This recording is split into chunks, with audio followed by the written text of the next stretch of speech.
Di sebuah desa terpencil, di antara rawa-rawa yang diselimuti kabut, seorang gadis muda bernama Ranti berani menantang kekuatan yang selama ini ditakuti oleh banyak orang, Nyi Roro Kidul. Tidak ada yang pernah berpikir seorang manusia biasa akan menantang Sang Ratu Pantai Selatan, tetapi Ranti memiliki alasan yang sangat kuat. Sebuah dendam lama dan sumpah yang ia genggam erat membuatnya menempuh jalan yang tak seorang pun berani jalani.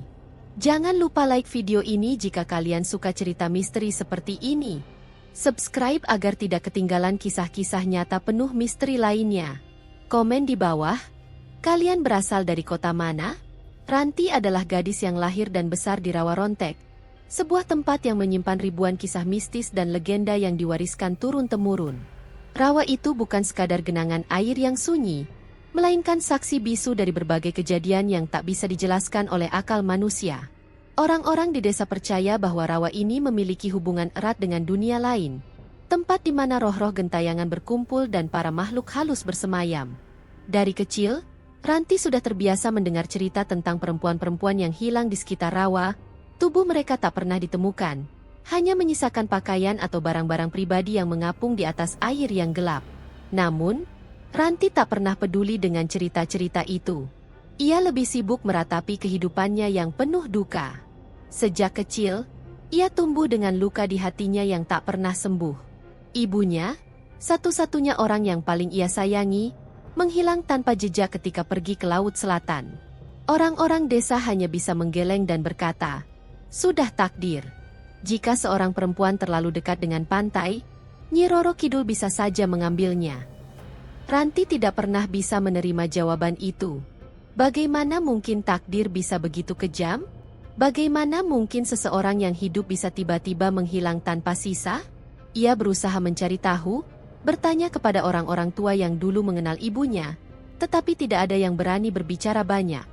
Satu-satunya petunjuk yang ia dapatkan adalah kain selendang hijau yang ditemukan di tepian laut, yang oleh ayahnya disimpan sebagai kenangan terakhir. Kehilangan ibunya menjadi pukulan berat bagi Ranti. Ayahnya, yang begitu mencintai istrinya, berubah menjadi pria yang dingin dan kehilangan semangat hidup. Ia sering duduk di beranda rumah, menatap rawa dengan tatapan kosong, seolah menunggu sesuatu yang tidak akan pernah kembali. Hingga pada suatu malam yang dingin, ketika kabut tebal menyelimuti rawa, ayahnya jatuh sakit mendadak. Tidak ada yang tahu apa yang sebenarnya terjadi, tetapi beberapa orang percaya bahwa arwah dari Laut Selatan telah menjemputnya. Seminggu setelah sakitnya, sang ayah menghembuskan napas terakhirnya, meninggalkan Ranti seorang diri di dunia ini. Sejak saat itu, Ranti tumbuh dalam kesepian dan amarah. Setiap malam, ia menatap langit dan bertanya pada dirinya sendiri, mengapa ia harus kehilangan segalanya? Mengapa ibunya harus diambil? Dan mengapa ayahnya meninggalkannya? Dalam hatinya, tumbuh dendam yang perlahan mengakar. Ia berjanji suatu hari nanti, ia akan menemukan kebenaran. Jika benar Nyi Roro Kidul yang telah mengambil ibunya, maka ia akan menantang Sang Ratu Laut Selatan sendiri. Baginya, tak ada ketakutan yang lebih besar daripada kehilangan orang yang ia cintai. Jika harus bertaruh nyawa, ia siap. Apapun yang terjadi, ia harus menuntut jawaban. Ranti tidak ingin hidup dalam ketakutan seperti orang-orang di desanya. Ia tidak ingin menjadi perempuan yang hanya bisa pasrah dan menundukkan kepala pada mitos-mitos yang diwariskan tanpa bukti. Malam-malamnya dipenuhi dengan rencana, mencari cara agar bisa memanggil sang ratu, agar bisa berhadapan langsung dengannya dan menuntut keadilan. Ia tahu itu bukan tugas mudah, tetapi hatinya sudah membulatkan tekad. Ia akan menjadi satu-satunya manusia yang berani berdiri di hadapan Nyi Roro Kidul, bukan untuk meminta berkah atau keselamatan, melainkan untuk menantang kekuatan yang selama ini dipuja sekaligus ditakuti oleh banyak orang. Ranti kini bukan lagi gadis kecil yang lemah. Ia telah menjadi perempuan yang siap menghadapi takdir. Meski itu berarti mempertaruhkan nyawanya sendiri. Malam itu adalah malam purnama, bulan menggantung sempurna di langit, memancarkan cahaya pucat yang membelah kegelapan. Ombak bergulung-gulung dengan suara menderu, seolah menyanyikan nyanyian kematian bagi siapapun yang berani menantang kekuatan lautan. Angin bertiup semakin kencang, menerpa tubuh Ranti yang berdiri tegak di bibir pantai. Di tangannya, ia menggenggam selendang hijau peninggalan ibunya, Kain yang kini mulai terasa seperti bagian dari dirinya. Matanya menatap lurus ke arah lautan luas, penuh keyakinan bahwa malam ini ia akan mendapatkan jawaban. Ia telah mempersiapkan segalanya. Berhari-hari sebelumnya, ia mengunjungi seorang dukun tua yang tinggal di hutan dekat desa. Sang dukun bukan orang sembarangan. Ia dikenal sebagai penjaga batas dunia manusia dan dunia makhluk gaib, seorang lelaki tua yang memahami hal-hal yang tak terlihat oleh mata biasa. Dengan wajah penuh keraguan, ia memperingatkan Ranti berkali-kali agar mengurungkan niatnya. Tak ada manusia yang bisa menantang sang ratu dan kembali dalam keadaan utuh, ucapnya dengan suara bergetar. Namun Ranti tak peduli.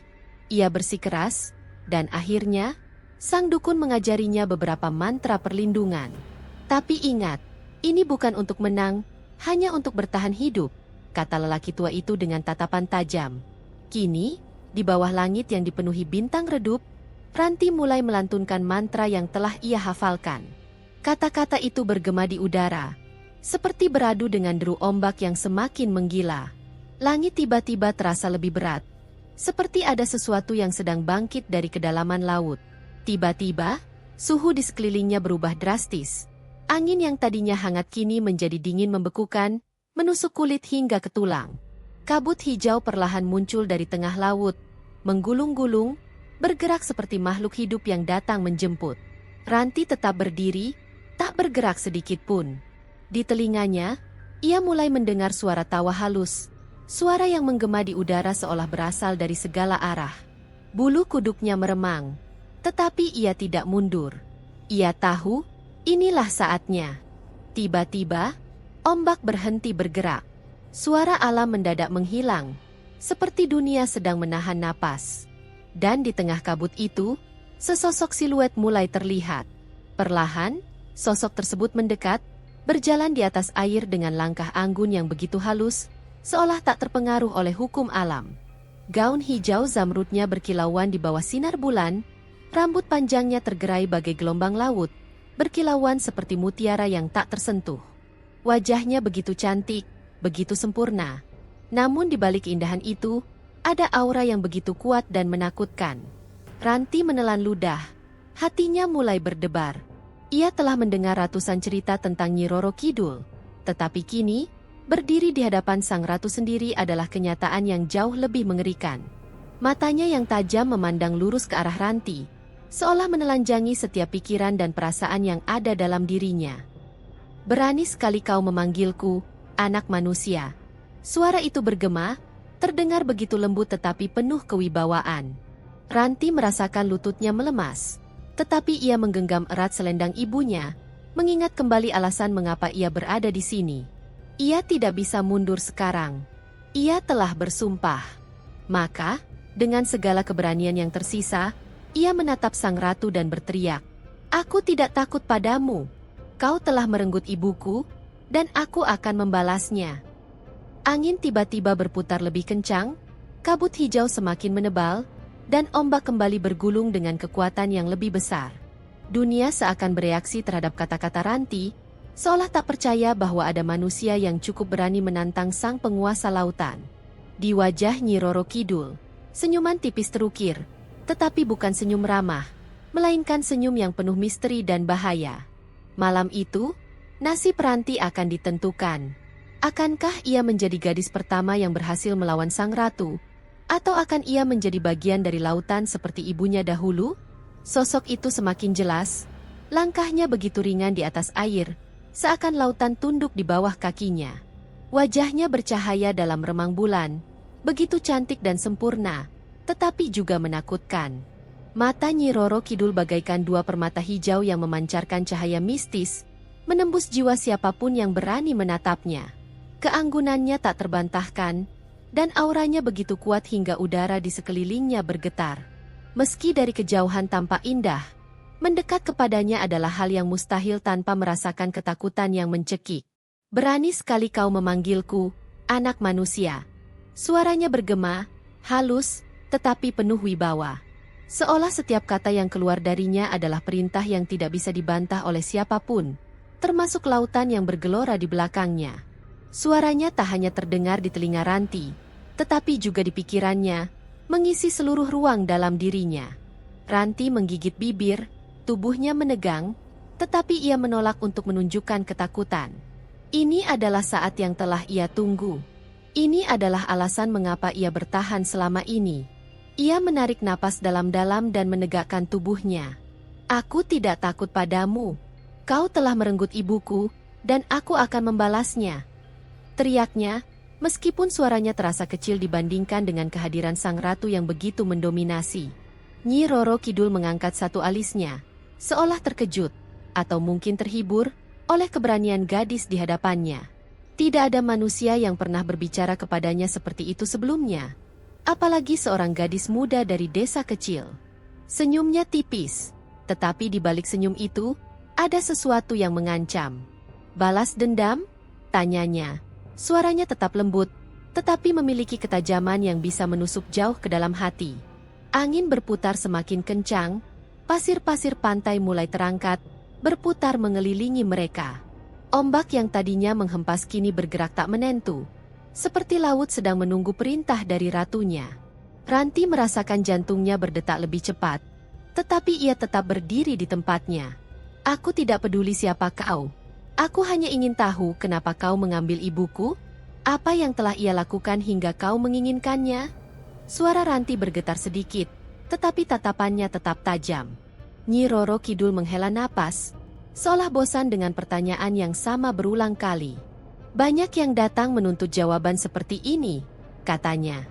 Namun tak seorang pun benar-benar siap mendengarnya. Mendadak, udara menjadi lebih dingin, dan dalam sekejap, dunia di sekitar mereka berubah. Pantai menghilang, suara ombak tak lagi terdengar. Ranti mendapati dirinya berdiri di tengah lautan luas, tanpa dasar, tanpa tepian. Hanya ada dirinya dan Nyi Roro Kidul di tengah hamparan air hijau zamrud yang berkilauan, seolah mereka telah dipindahkan ke dunia lain. Ranti menelan ludah. Apapun yang akan terjadi, ia harus siap menghadapinya. Sang Ratu Laut Selatan tidak sekadar legenda, ia nyata, dan kini Ranti harus menghadapi kekuatannya secara langsung. Nyi Roro Kidul tersenyum tipis, tetapi senyuman itu bukanlah tanda keramahan, melainkan tanda kekuatan yang tak terbantahkan. Dengan satu kibasan tangannya yang lentik, angin berputar semakin kencang, membentuk pusaran yang menyeret pasir-pasir pantai hingga beterbangan di udara. Ombak yang tadinya hanya menggulung perlahan kini berubah menjadi gelombang raksasa, seakan lautan merespons perintah ratunya. Langit yang sebelumnya cerah dengan sinar bulan kini dipenuhi awan hitam yang bergerak cepat, menyapu bintang-bintang hingga lenyap dalam pekatnya malam. Ranti merasakan tubuhnya terdorong ke belakang oleh kekuatan angin yang begitu besar. Tapi ia tetap bertahan. Kakinya tertanam kuat di pasir, dan kedua tangannya mengepal. Ia tahu, ini bukan pertarungan biasa. Ini adalah perang antara manusia dan kekuatan gaib yang telah bersemayam berabad-abad lamanya. Jika ia kalah, bukan hanya nyawanya yang menjadi taruhannya, tetapi juga roh ibunya yang mungkin telah lama menjadi bagian dari kerajaan laut. Tanpa gentar, Ranti mengangkat tangannya dan mulai menggumamkan mantra yang telah ia pelajari dari sang dukun tua. Kata-kata itu keluar dengan cepat, bergema di udara, beradu dengan suara ombak yang semakin mengamuk. Dalam sekejap, cahaya merah menyala dari telapak tangannya, bercampur dengan pasir yang berputar di sekelilingnya. Udara mendadak menjadi panas, bertolak belakang dengan hawa dingin yang sebelumnya menusuk kulitnya. Nyi Roro Kidul mengangkat satu alisnya, terlihat tertarik dengan keberanian gadis di hadapannya. Manusia kecil, kau pikir bisa menandingi aku? Suaranya bergema seperti gelombang yang menghantam karang. Dengan gerakan anggun, ia melayangkan tangannya ke depan, dan dari ujung jemarinya terpancar cahaya hijau berkilauan yang langsung melesat ke arah Ranti. Ranti berusaha bertahan. Dengan sekuat tenaga, ia mengarahkan kekuatannya untuk menahan serangan sang ratu. Cahaya merah dari tangannya bertabrakan dengan energi hijau milik Nyi Roro Kidul di udara, menciptakan kilatan yang menerangi malam. Angin semakin menggila, menerbangkan dedaunan dan ranting-ranting kering di sekitar pantai. Ombak yang semakin tinggi mulai menerjang, membasahi kaki Ranti yang masih tetap berdiri kokoh, tetapi perlahan, ia mulai merasakan kelelahannya. Energi yang ia keluarkan semakin terkikis oleh kekuatan sang ratu yang begitu besar. Nyi Roro Kidul sama sekali tidak terlihat kelelahan. Sebaliknya, ia semakin bersinar, semakin kuat, seolah-olah pertarungan ini justru memberinya lebih banyak kekuatan. Ranti menggertakkan giginya, mencoba bertahan lebih lama. Namun, takdir manusia tetaplah tak sebanding dengan takdir para penghuni alam gaib. Perlahan, energi merah dari tangannya mulai memudar, dan ia merasakan tubuhnya semakin lemah. Serangan sang ratu semakin kuat, hingga akhirnya, dengan satu hentakan tangan, Ranti terpental jauh ke belakang. Tubuhnya menghantam pasir dengan keras, dan ia merasakan seluruh tubuhnya kesakitan. Dunia terasa berputar. Nafasnya tersengal, pandangannya mulai kabur. Di kejauhan, ia melihat sosok Nyi Roro Kidul mendekatinya dengan langkah ringan. "Kau masih terlalu lemah," bisik sang ratu, suaranya menggema di kepala Ranti. "Kau berani menantangku, tetapi kau bahkan tidak memahami kekuatan yang sebenarnya." Ranti ingin bangkit. Ia ingin melawan lagi. Namun tubuhnya tak bisa bergerak. Semua kekuatannya telah terkuras. Dalam sekejap, ia menyadari satu hal yang begitu menyakitkan. Manusia tidak akan pernah bisa melawan kekuatan yang telah bersemayam sejak zaman dahulu. Ia terlalu kecil, terlalu lemah untuk melawan Ratu Lautan. Sebelum kesadarannya sepenuhnya menghilang, Ranti mendengar suara lembut di telinganya. Suara yang begitu familiar. "Anakku, sudah waktunya kau kembali." Itu suara ibunya.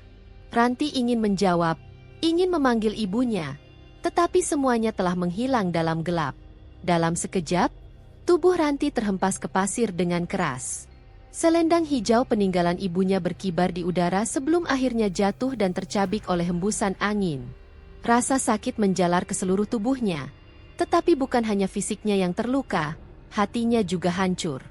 Ia telah berjuang sekuat tenaga, menggunakan segala yang ia pelajari, namun tetap saja, ia kalah. Tubuhnya bergetar, bukan hanya karena lelah, tetapi juga karena ketidakberdayaan yang baru kali ini ia rasakan begitu nyata. Nyi Roro Kidul melangkah mendekatinya, gaun hijau zamrudnya melayang ringan di udara, seakan ia tidak menyentuh tanah. Wajahnya tetap anggun dan tenang, tanpa sedikit pun tanda kelelahan. Ia memandang Ranti dengan tatapan yang sulit diartikan, entah iba, marah, atau justru bangga pada keberanian gadis itu. "Kau tidak bisa mengubah takdir," bisiknya, suaranya bergema di udara seolah berasal dari seluruh penjuru alam. Ranti berusaha berbicara, tetapi suaranya tidak keluar. Dadanya terasa sesak, tubuhnya terlalu lemah untuk sekadar menggerakkan jari-jarinya. Namun, dalam hatinya, ia masih memberontak. Ia tidak bisa menerima ini begitu saja. Ibunya pasti masih ada di suatu tempat, bukan? Tidak mungkin semua ini sia-sia. Dengan sisa tenaga yang ada, ia menatap sang ratu dengan mata penuh kepedihan. "Apa yang telah kau lakukan pada ibuku?" tanyanya dalam hati, meskipun ia tidak mampu mengeluarkan suara. Nyi Roro Kidul memiringkan kepalanya, seolah membaca pikiran gadis itu. "Ibumu telah menjadi bagian dari lautan, seperti banyak perempuan lain sebelum dan sesudahnya," katanya dengan nada lembut namun mengerikan. "Mereka yang dipanggil oleh lautan tidak bisa kembali. Mereka telah menjadi satu dengan ombak, angin, dan bisikan malam." Mata Ranti berkaca-kaca. Ia ingin berteriak, ingin melawan, tetapi tubuhnya semakin tenggelam dalam rasa lelah yang tak tertahankan. Apakah semuanya benar-benar sudah berakhir? Apakah ini akhirnya? Ia datang ke sini dengan keberanian dan tekad membara, tetapi sekarang ia terbaring di pasir seperti seorang anak kecil yang tak berdaya. Ombak mulai surut perlahan, dan udara kembali normal, seolah pertarungan tadi hanyalah ilusi yang diciptakan oleh malam. Namun, Ranti tahu itu bukan mimpi. Ia telah melihat kekuatan yang selama ini hanya dianggap sebagai mitos. Ia telah merasakan langsung kemarahan lautan dan keangkuhan ratunya. Namun, yang paling menyakitkan adalah kenyataan bahwa ia tidak bisa mengubah apapun. Ibunya sudah pergi, dan tidak ada kekuatan di dunia ini yang bisa mengembalikannya. Nyi Roro Kidul menatap Ranti untuk terakhir kalinya sebelum perlahan berbalik. Sosoknya mulai memudar dalam kabut hijau yang semakin menebal. Suara tawa halusnya kembali terdengar di udara, menggema bersama desiran angin malam. Kau boleh kembali ke dunia manusia, tetapi ingat, takdir tidak bisa diubah. Ucapnya sebelum menghilang sepenuhnya. Seiring kepergiannya, energi di sekeliling pantai mulai mereda. Langit kembali bersih, ombak kembali menari dengan tenang, dan pasir pantai kembali diam seperti sebelumnya. Namun, bagi Ranti, tidak ada yang sama lagi. Ia masih terbaring di pasir, menatap langit dengan pandangan kosong. Ia telah gagal. Ia datang dengan dendam, tetapi pergi dengan kehampaan. Dan malam itu, untuk pertama kalinya, ia merasakan apa itu arti dari takluk. Sejak malam itu, tidak ada yang pernah melihat Ranti kembali. Rumah kecil peninggalan orang tuanya di tepi rawa tetap sunyi. Pintunya tertutup rapat, dan debu mulai menutupi lantainya. Orang-orang desa bertanya-tanya, kemana perginya gadis pemberani itu? Ada yang berkata bahwa ia melarikan diri ke kota untuk menghindari kutukan laut. Ada juga yang percaya bahwa ia pergi mencari ilmu yang lebih tinggi untuk kembali menantang Nyi Roro Kidul suatu hari nanti. Namun, yang paling banyak dipercayai orang adalah sesuatu yang lebih mengerikan, bahwa Ranti telah diambil oleh sang ratu, seperti ibunya dahulu. Beberapa nelayan yang pergi melaut pada malam-malam berikutnya bersaksi bahwa mereka melihat sesosok bayangan berdiri di tepi pantai, menatap laut dengan tatapan kosong. Bayangan itu mengenakan selendang hijau yang berkibar tertiup angin, seperti mencari sesuatu di cakrawala. Namun, ketika mereka mencoba mendekat, sosok itu menghilang dalam kabut, menyisakan suara bisikan halus yang menggema di udara. "Ibu, di mana kau?" Desa Rawaronte kini tak lagi sama. Orang-orang semakin takut untuk mendekati pantai pada malam hari. Mitos tentang gadis yang menantang lautan mulai menyebar dari mulut ke mulut, berubah menjadi legenda yang diceritakan kepada anak-anak sebagai peringatan. "Jangan pernah menantang lautan," kata orang-orang tua. "Jika kau memanggil sesuatu yang tidak seharusnya kau panggil, kau akan terjebak di antara dua dunia." Dukun tua yang dulu mengajarkan mantra kepada Ranti, hanya bisa menghela napas setiap kali mendengar kisah itu. Ia tahu sejak awal bahwa manusia tidak bisa menang melawan kekuatan sebesar itu. Namun, ia juga tahu bahwa Ranti bukanlah gadis yang mudah menyerah. Jika benar ia masih hidup, maka ia pasti sedang mencari cara lain untuk kembali, atau mungkin sedang mencari jalan menuju kedalaman lautan yang lebih gelap.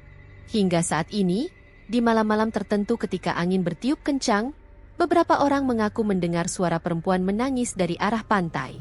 Suara itu datang bersama bisikan angin, seolah membawa pesan yang tak tersampaikan. "Aku belum selesai. Aku akan kembali." Apakah Ranti benar-benar hilang? Ataukah ia masih di suatu tempat, menunggu kesempatan untuk menantang lautan sekali lagi? Tidak ada yang tahu pasti. Yang jelas, sejak malam itu, tidak ada lagi manusia yang berani menantang Sang Ratu Laut Selatan. Ranti mungkin telah pergi, tetapi keberaniannya tetap hidup sebagai legenda yang akan terus diceritakan dari generasi ke generasi.